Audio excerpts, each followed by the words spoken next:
is just like a hot mess of like one mono track, which is frustrating.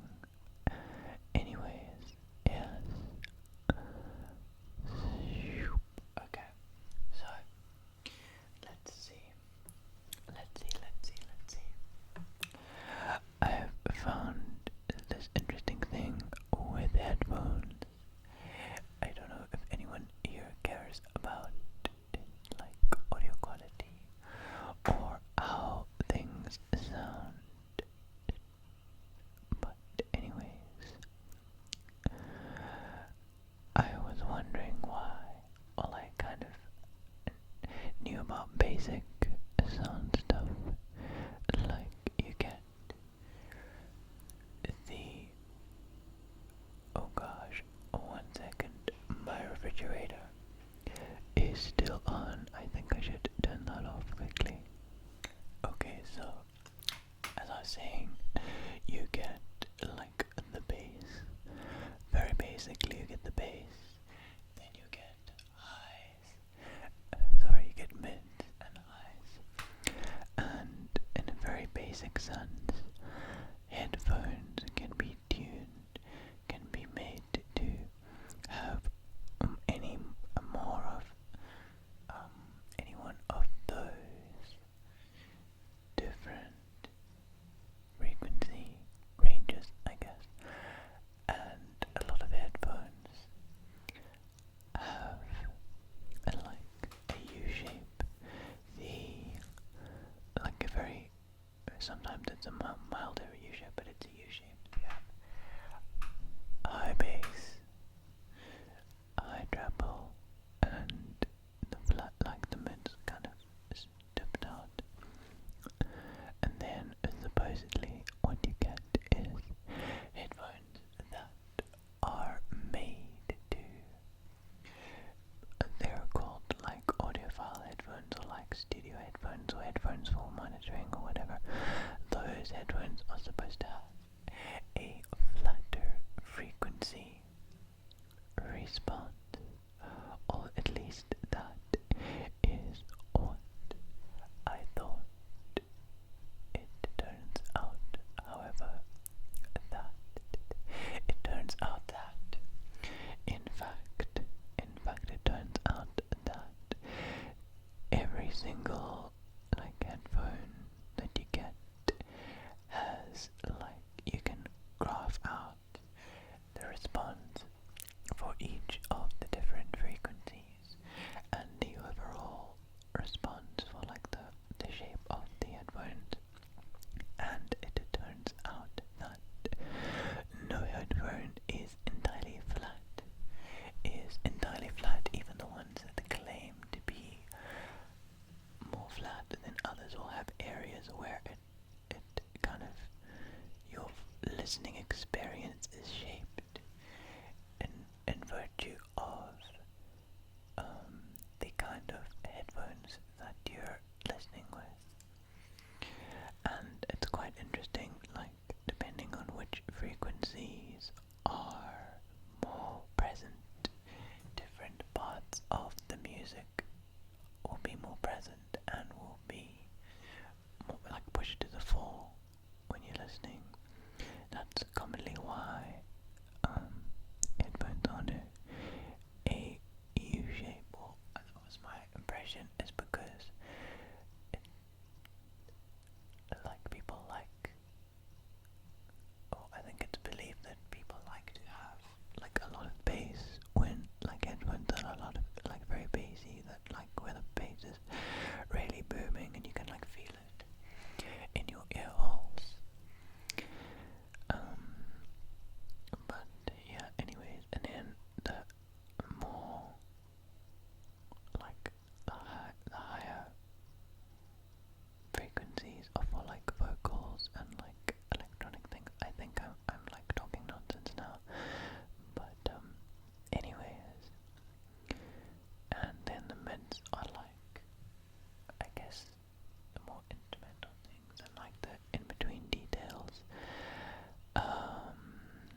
Yeah, it's quite interesting. So I found that listening, I'm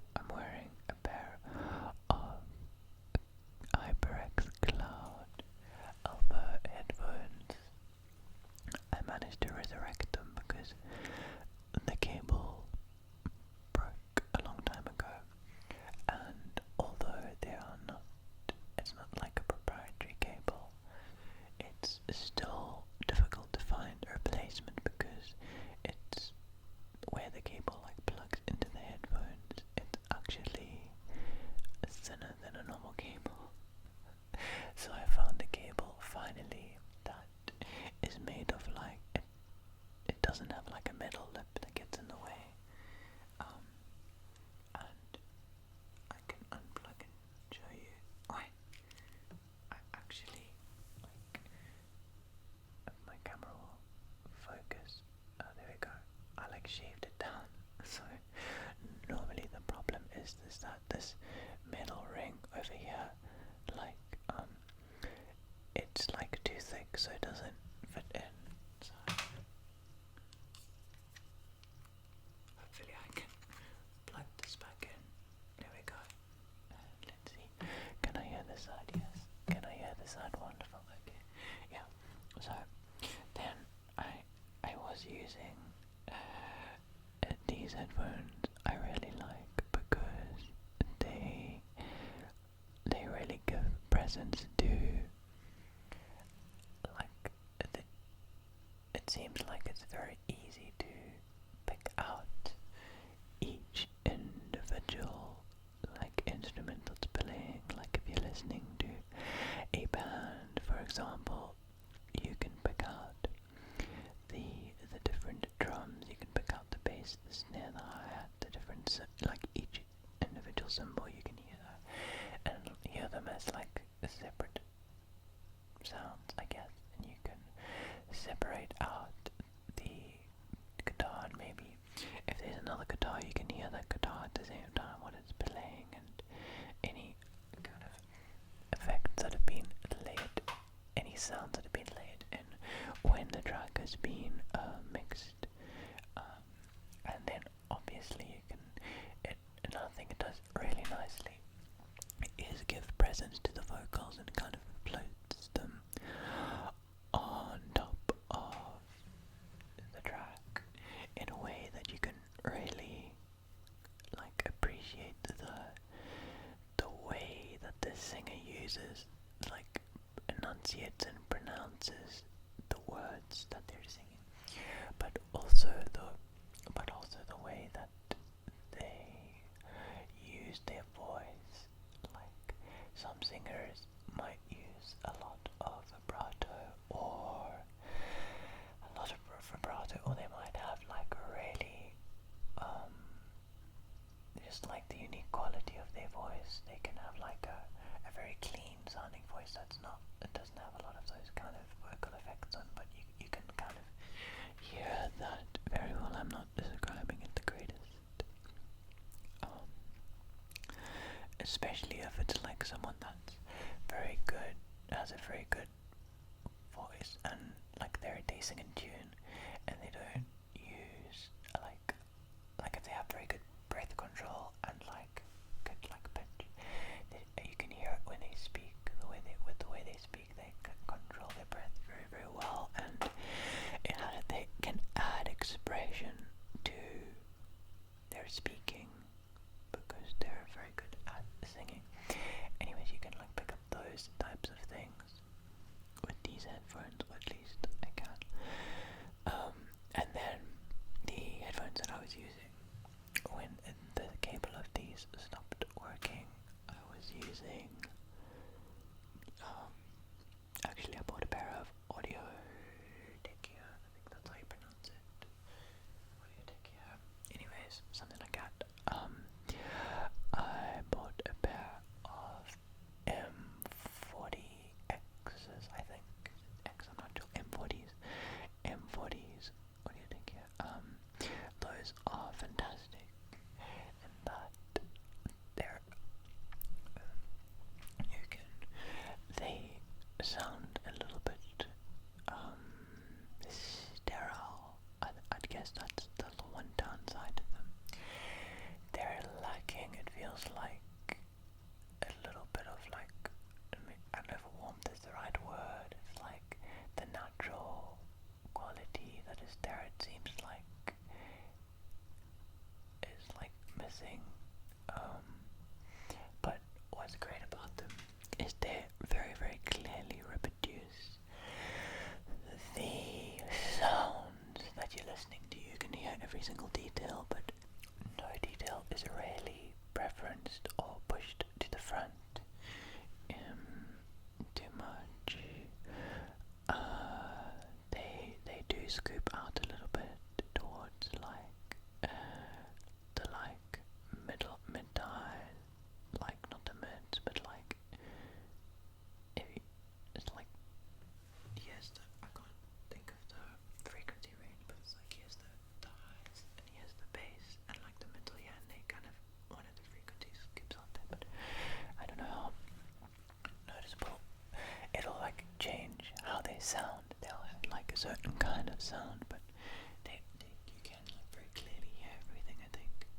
And then the other headphones that I've had that were very fun were the the original Razer Krakens.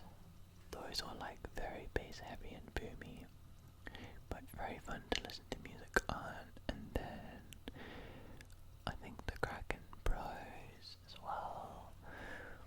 Those were very nice as well. Yes. So that's some random rambles about headphones that is probably like very inaccurate.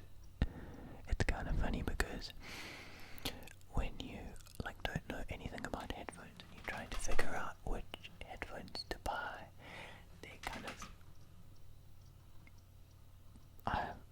it's like in the beginning it was quite hard to figure out like, oh, this headphone has like a frequency response of, they'll show you like the impedance, that's like I think how much power you need to like I don't know if it's power volume to drive, it's like how much the amp needs to give your headphones to get them to like sound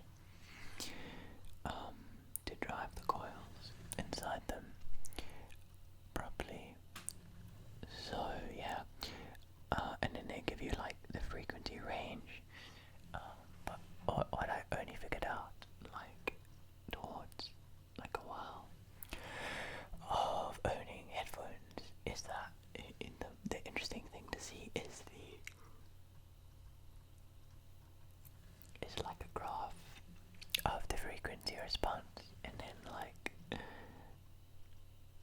obviously the best thing to do is if you can find a place where you can like try them out and see what they sound like, but that's often not possible, especially with how like depending on where you live or how we tend to buy most of the things online, so it's like not really, I don't know, it'd be kind of cool if someone could make like, if the companies that made the headphones could create like some kind of simulated listening experience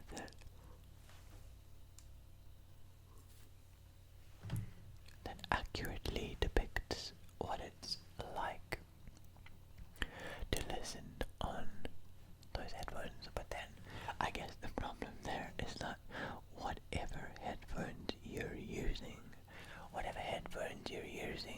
those are going to kind of color the like simulation that you are listening, the simulation that you're listening to of the other headphones, so it won't sound exactly the same, probably, I'm not sure, unless that you can like, I wonder now if it's possible to like look at the frequency response of your headphones and then like color and then like tune them using